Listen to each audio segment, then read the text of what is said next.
I've got some troubling news about England's royal family. The decision did not arrive with shouting, scandal, or ceremony. It arrived with a signature, and for Camilla, that signature changed everything. King Charles had made his choice. The private financial arrangements supporting her royal position were frozen.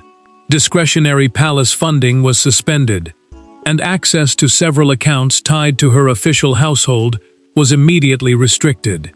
What had been a marriage under pressure had suddenly become a separation of power. Before we go deeper into what this really means for the royal family, make sure to subscribe so you don't miss a single update.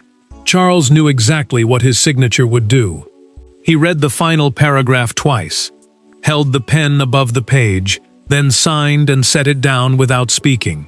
The order froze Camilla's discretionary royal funds, suspended selected household allowances, and required future spending linked to her official role to receive separate approval.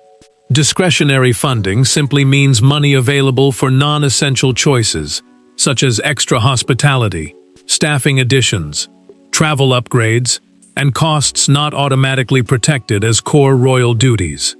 This was not a symbolic warning. It was a working restriction, built to change what her office could do from that moment forward. Camilla felt the change before she understood its reach. A senior financial officer informed her household that several pending expenditures had already been stopped, including costs tied to upcoming engagements and private hospitality. She stared at the confirmation, then asked whether the decision could be reviewed quietly today. The answer was no. The controls were already active. For the Queen Consort, that refusal carried a meaning beyond money because her office depended on speed, staff coordination, travel planning, and the freedom to make routine decisions without turning every request into a test of influence. The shock deepened when she learned who had approved it. Charles had not allowed an aide, accountant, or palace secretary to carry the burden. He had authorized the freeze himself. That single fact transformed an administrative measure into something painfully personal. She could argue with procedure.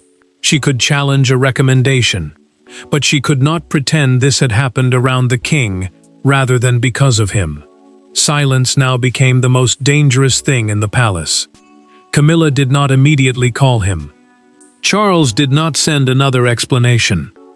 Between them sat a signed restriction, a wounded sense of trust, and a new question neither could avoid. If he was willing to cut off financial freedom this decisively, what else was he prepared to take back? As the accounts fell silent, attention turned away from the figures on paper and toward the two people whose private relationship had now become inseparable from a battle over royal authority. Money was merely the visible wound. Beneath it sat something far more dangerous: trust. Charles and Camilla had survived decades of scrutiny, scandal, waiting, and eventual acceptance. Yet this crisis struck at the one thing their position depended upon: the belief that they were still operating as a united royal partnership. Now every cancelled expense and blocked authorization carried the same brutal implication. The king no longer trusted her with unrestricted power. Camilla felt that implication immediately. She asked a senior aide whether Charles intended the restrictions to be temporary, expecting at least a careful reassurance. Instead, the aide hesitated. That hesitation hurt more than a formal refusal. Her household had always worked on the assumption that proximity to the monarch gave her room to act, but that certainty was disappearing. A royal household is simply the staff and support structure that manages a senior royal's official duties, schedule, travel, and engagements. If her own team no longer knew what she could authorize, then her position had already changed in practical terms. Charles carried a different burden. He was not only her husband now, he was also the sovereign, responsible for decisions made in the crown's name and for the structures operating beneath it. That dual role made every choice more painful. He knew the freeze would humiliate someone who had stood beside him through years of public hostility, Yet when an aide quietly explained how deeply she had taken the decision, he refused to withdraw it. The king listened, lowered his eyes for a moment, and then said the controls would remain. Private loyalty had reached the boundary of public responsibility. William received the news only after the restrictions were already active. He read the briefing slowly and asked one careful question: whether the controls applied only to spending or to wider household authority as well. The prince was told that the immediate order concerned finances, but the future structure would now depend on documented approval. His restrained reaction mattered, because the future king understood what written control could mean. Once decisions moved from private understanding to recorded authorization, personal influence became much harder to exercise quietly. Camilla understood the same thing when another aide explained that future requests would leave a written trail. Every significant expense would require explicit approval, rather than informal consent. She said nothing at first. Then she asked to see the exact procedure herself. The queen consort was no longer thinking only about blocked money. She was thinking about why Charles had gone this far. That question soon became impossible to ignore. Something specific had changed his mind, something serious enough to turn private concern into formal punishment. To understand why the king crossed a line he had avoided for years, the story had to return to one private evening when a single unauthorized decision changed the atmosphere inside the royal household.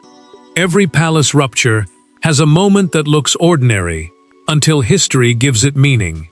Here, that moment came during preparations for a private royal reception, when a spending request reached Charles carrying commitments he had never approved. It was not the size of the expense that stunned him. It was the assumption behind it, that his agreement could be treated as inevitable. From that evening onward, the dispute was no longer about money. It was about authority. Charles had already noticed the pattern. Smaller expenses were being arranged before final approval reached him, and Camilla's household had grown increasingly confident that established habits would be enough to carry decisions through. The king had tolerated those disagreements because a direct clash risked damaging both the marriage and the image of unity around the crown. A royal reception is an official or semi-official gathering hosted by senior members of the monarchy for invited guests, and the arrangements around one can involve staff, security, hospitality, travel, and ceremonial planning. That made every unauthorized commitment more than a minor accounting issue. The breaking point arrived with Windsor. Charles was handed a finalized authorization covering expanded hospitality, additional staffing, and a larger guest arrangement for a private reception he had already instructed should be reduced. He read the figures once, then looked again at the approval attached to Camilla's office. The problem was immediate. His earlier instruction had not merely been misunderstood, it had been worked around. Camilla entered the private conversation expecting disagreement, but not the coldness in his voice. He asked why the commitments had moved forward after he had ordered them cut back. She answered that reversing the arrangements would have embarrassed her office and weakened confidence in her staff. The queen consort defended the decision as practical. Charles saw it differently. He told her that embarrassment could not become permission to bypass him. She pushed back, insisting that not every operational choice could wait for personal approval. The king answered that this one had already been decided. That exchange changed everything. Later that evening, Charles requested a full review of discretionary spending attached to her household. The review meant a structured examination of expenses that were not automatically required for core duties, including hospitality, staffing additions, travel upgrades, and other flexible costs. What began as one argument now became a search for a pattern. The findings disturbed him more than the Windsor request itself. Several commitments had moved forward through custom, assumption, and informal expectation rather than clear, direct approval. None alone was enough to trigger a rupture. Together, they convinced him that another warning would simply delay the same confrontation. Charles closed the file, knowing the next step would hurt. Paper had given him justification, but paper could not deliver the message Camilla now had to hear. That required a closed door, 2 chairs, and a confrontation years in the making. There were no courtiers to soften the words, and no advisors to interrupt them. Charles and Camilla faced one another privately, carrying years of loyalty into a conversation that suddenly sounded like a reckoning. She wanted the freeze lifted. He wanted acknowledgement that a boundary had been crossed. Neither received what they wanted. And when Camilla finally realized the king had no intention of retreating, the argument stopped being about accounts and became painfully personal. Charles entered the meeting, determined to keep one line clear. He told her that the decision concerned official resources, not their marriage, and that money connected to royal duties could no longer depend on private understandings between husband and wife. Official resources meant funds, staff, travel, and operational support used for work carried out in the monarchy's name. To him, that distinction was necessary because personal loyalty could not replace clear responsibility. To Camilla, it sounded like something colder. If her household could no longer act with the confidence it once had, then her place beside him had already been reduced. Camilla held his gaze and asked the question he had been avoiding. "Do you trust me anymore?" Charles did not answer immediately. The silence stretched long enough to make the question heavier. Then the king said trust was not the issue. Accountability was. She reacted instantly. The queen consort pushed her chair back and accused him of turning institutional caution into personal punishment. He remained seated, refusing to match her anger, but that calm only sharpened the divide between them. The confrontation turned harder when Charles explained that the freeze would remain until new approval rules were fully established. Camilla had entered believing the argument itself might end the restriction. Instead, she learned that the structure was already moving beyond emotion. New approval rules meant future requests would need clear written authorization before significant spending or commitments could proceed. The king made it plain that this was not a warning designed to frighten her into compliance. It was a new system. Camilla pressed him again, asking how far he intended to take it.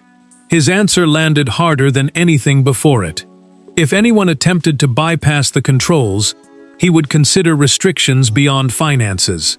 Ceremonial influence, the ability to shape certain official appearances, hosting duties, and royal functions, could be reviewed next.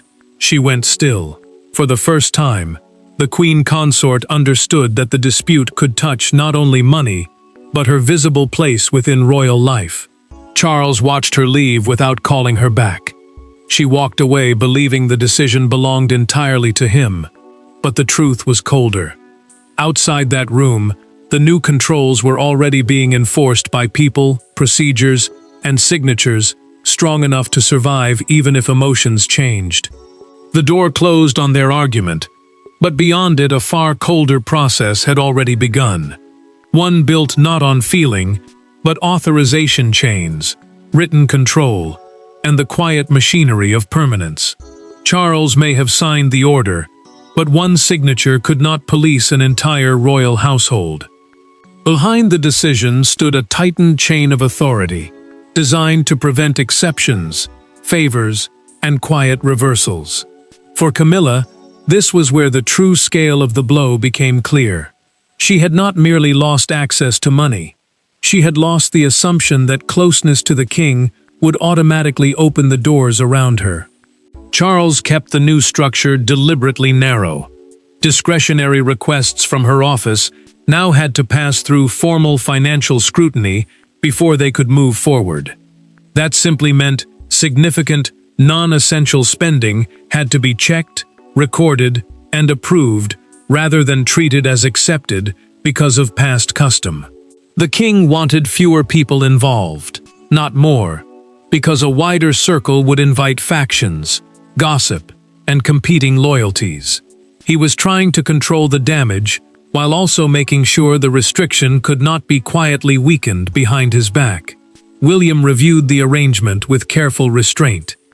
He understood why his father had imposed it, but he also knew that any sign of satisfaction would make the family fracture worse. The prince read through the new approval chain, then asked how far the controls reached. Staffing additions, upgraded travel, certain private event costs, and extra hospitality expenses were all included. The future king understood the significance immediately. This was no narrow freeze. It was a system built to change habits. Charles watched his son absorb the details and told him the measure was not revenge. William did not challenge that directly. Instead, he asked whether Camilla understood the difference. The king hesitated before answering. That pause said more than a long explanation could have. He knew intent and impact were now two different things. To him, the system was about accountability. To her, every new signature requirement felt like a reminder that trust had been withdrawn. Camilla's aides discovered the practical reality soon after. Verbal assurances no longer carried weight. A promise made in conversation could not move a request forward without written approval attached to it.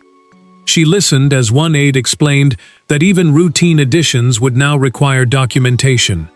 The queen consort asked whether any informal exceptions remained. The answer was clear: very few. The restriction was no longer just a royal argument.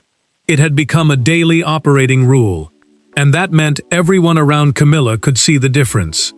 Rules can sound distant until someone is forced to live under them, and the first practical consequence would arrive far sooner and far more painfully inside the household than she expected. The order finally became real when Camilla requested something that once would have been routine and received a refusal. No dramatic announcement followed. No one raised their voice. Yet for the people standing around her, the meaning was unmistakable. The machinery had changed. A queen accustomed to requests becoming arrangements was suddenly being told that authorization had not been granted. In that quiet rejection, the financial freeze became a visible loss of independence. Camilla sat with two aides as the revised request was placed in front of her. The additional staffing and expanded hospitality planned for an upcoming engagement had not been approved under Charles's new controls. Hospitality costs meant the spending attached to hosting guests, meals, receptions, and support around official duties. Before the freeze, her office could often shape those arrangements with confidence. Now even small expansions carried the risk of rejection, and that changed how her staff planned every commitment around her. Camilla read the refusal once. She did not argue with the wording or ask anyone to make another call. Instead, the queen consort placed the page flat on the table and quietly told both aides to cancel the additional arrangements. The moment was controlled, but the humiliation beneath it was impossible to miss. She had fought Charles when the restrictions were first imposed. Now she was being forced to live inside them. Silence followed after the aides left. Camilla remained alone rather than immediately confronting him again. Her anger had begun changing into something heavier. The queen consort understood that repeated appeals would only make the loss of influence more visible, and her office had started reaching the same conclusion. Several discretionary commitments were reduced or postponed before they even reached the king, simply to avoid another refusal. The uncertainty spread through her household. Staff members began questioning whether future responsibilities would shrink alongside the budget, whether schedules would be simplified, and whether roles once taken for granted would still exist. Camilla heard those concerns indirectly through a private staff briefing, and they cut deeply because the freeze was no longer affecting only her pride. It was reshaping the people who worked around her. Charles received confirmation that the first cancellations had been made. He listened without changing expression and asked only whether the new procedure had been followed correctly. When told that it had, the king gave no instruction to restore anything. That response confirmed what Camilla had feared. The system was meant to survive discomfort. But the real turning point would not come through another rejected request. Once anger had exhausted itself, only the truth remained. And Camilla was finally ready to speak to Charles without advisors, paperwork, or the protective language of royal administration. For the first time since the freeze began, neither of them arrived carrying documents. There were no financial officers, secretaries, or carefully prepared phrases between Charles and Camilla. She did not demand the order be withdrawn. He did not repeat his justification. Instead, the confrontation stripped itself down to its simplest truth. She felt abandoned, and he believed he had reached a point where protecting the monarchy required disappointing the person closest to him. Camilla had now lived with the restrictions for several days, long enough to feel their effect beyond the first shock. Her office had already cancelled plans, reduced requests, and adjusted to written approval where informal consent once seemed enough.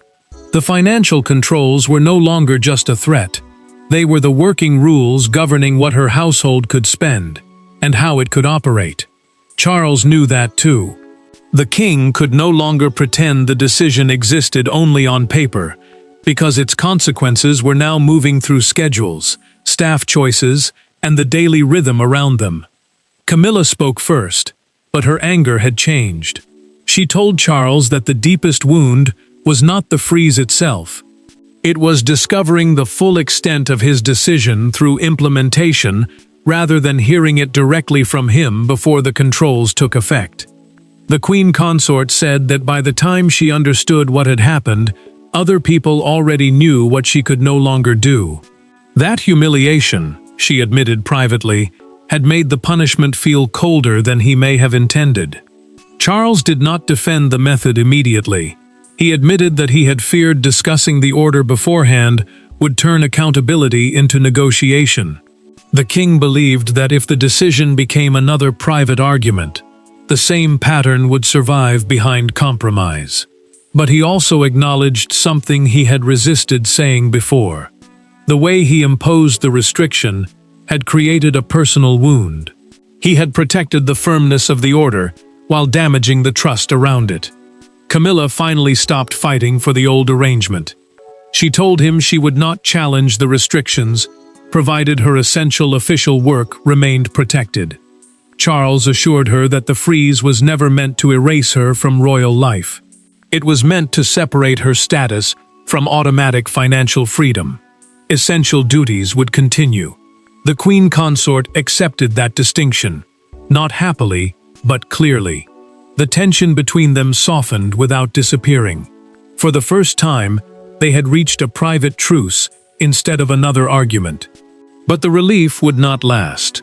Their conflict had finally been contained inside the room, just as news of the frozen funds was beginning to escape it. And outside the palace, the country was preparing to judge what happened behind those closed doors. By morning, what had been whispered through royal offices belonged to everyone. The financial freeze exploded beyond palace walls, transforming a private struggle over authority into a national argument about marriage, monarchy, money, and power. Some saw discipline, others saw humiliation. Yet one image captured the moment more powerfully than every studio debate combined. A newspaper held above a crowd outside Buckingham Palace, carrying 5 enormous words: King freezes Camilla's royal funds. Charles watched part of the television coverage in silence. Broadcasters framed the story as an extraordinary separation between Camilla's personal position as his wife and the financial independence attached to her royal household. That distinction mattered, because a royal household is the team and support structure that handles a senior royal's official work, staffing, travel, engagements, and related expenses. The king had tried to separate marriage from institutional control. Now the country was debating whether such a separation was even possible. Camilla saw the front page privately and reacted with visible frustration. She had already accepted the practical limits in her conversation with Charles, but the newspaper transformed those limits into something harsher. The Queen Consort was no longer simply living under financial controls. She had become the symbol of a public story about rejection. Palace staff were instructed to avoid emotional commentary and stress, that her official duties would continue, but that careful language could not erase the force of the headline. Outside Buckingham Palace, the story became physical. A small crowd gathered near television cameras, while one visitor lifted the paper above shoulder height. The words, "King freezes Camilla's royal funds," facing the lenses. Reporters repeated the image across live broadcasts, because it captured the entire crisis in a single moment. Money frozen, authority challenged, and a royal marriage placed under public judgment. Charles turned the television off when the discussion shifted from financial governance to speculation about whether his relationship with Camilla was collapsing. He could tolerate criticism of the decision. He had expected that. What unsettled the king was seeing a boundary he considered administrative turned into a national verdict on his marriage. Yet he still gave no instruction to reverse or soften the controls. That refusal mattered. Camilla understood it too. Public embarrassment had reached its peak, but the system remained intact. Charles was willing to absorb the spectacle rather than retreat, and she knew the private truce between them would now be tested by something even harder than anger: acceptance. The headlines would fade, but the choice beneath them could not. Charles and Camilla now had to decide what remained when power was separated from partnership, and that final verdict would define far more than the frozen funds. In the end, the frozen accounts were never the true verdict. The real verdict was contained in what Charles refused to undo.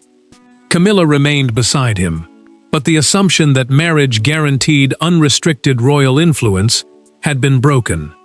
He had drawn a boundary that wounded their relationship precisely because he believed the crown could no longer function through personal exceptions. It was painful, deliberate, and final, and both of them were forced to accept what that meant. Camilla received one final confirmation before an upcoming engagement and studied it without protest. The essential budget had been approved, but the paperwork made the new reality unmistakable. Essential official functions meant the core costs required for scheduled royal duties, while discretionary spending covered the extra choices and additions that now needed clearer authorization. The Queen Consort signed off on the arrangement and handed it back quietly. She did not ask whether the old freedom would return. By then, she already knew the answer. Charles met her later, before they carried out the engagement together. There was no hostility in the exchange, but there was no illusion either. The king understood that the marriage had survived something the old balance of power had not. She understood it too. Their partnership would continue, but her household would now operate within written boundaries rather than personal access.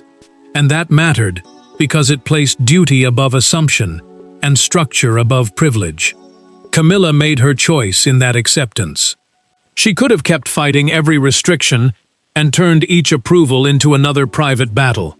Instead, the Queen Consort continued her duties within the new limits. That decision did not erase the humiliation she had felt, but it gave the ending a different weight. She was no longer trying to recover every privilege she had lost. She was choosing continued service over a conflict that could have damaged everything around them. Charles never restored automatic financial discretion. That became the decisive consequence of the entire crisis. Royal status still brought visibility, duty, staff, and ceremonial importance, but it no longer guaranteed freedom from oversight. The king had accepted the personal cost of making that principle permanent, while Camilla had accepted the emotional cost of living under it. The verdict was complete. When forced to choose between avoiding pain at home and enforcing the boundary he believed the monarchy required, Charles chose the crown. Camilla paid the price. He carried the burden, and the institution moved forward with a harsher but unmistakable rule. Closeness to the sovereign could never replace accountability. There would be no restoration of the old arrangement and no final reversal hidden behind palace doors. Charles had made his decision. Camilla had accepted the new reality, and the monarchy moved forward, changed by one unmistakable lesson. Partnership could survive disappointment, but royal power would no longer be treated as a private entitlement. Thanks for watching. Please don't forget to like and subscribe, and we will see you in next one.